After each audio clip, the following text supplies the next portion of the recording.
It was my first year away from home. Away from the gaze of surveillance that observed through the eye mediums of my family. In my own space finally to explore, experiment, and expand hopefully something outside of the inevitable destiny of birth, school, work, family, death. The only narrative available to humans on this planet in the middle of infinite space. A green and blue swirl miracle of odds impossible life. The makeshift laboratory, a teetering, crumbling house built during the time when the combined actions of millions of sleepwalking organisms emerged as a dark flowering of bombs, blood, and fire. The ground rules were set. No one answered the phone, no one answered the door, no one went anywhere until the experiment had concluded.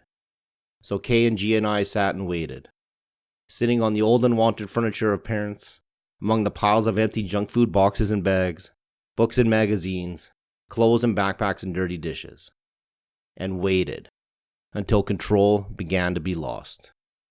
The first chemically warm flush of growing electricity. The room, everything, what was once dead, now came to life. The formerly inanimate, now breathing like your lungs, beating like your heart, pulsing like the vein on your neck.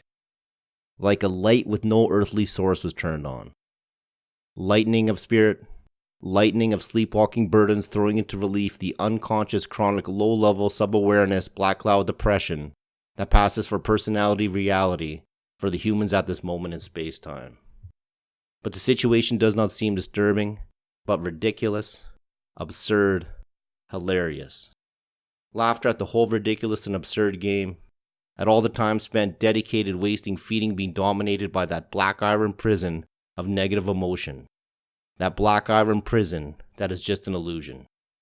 Can't stop laughing. Laughter coming from some 0-point source inside. Its energy working through every cell of my being. Can't stop laughing at G panicking about the inevitability of losing control, ridiculously and absurdly trying to hold on to his comfortable, mindless routines.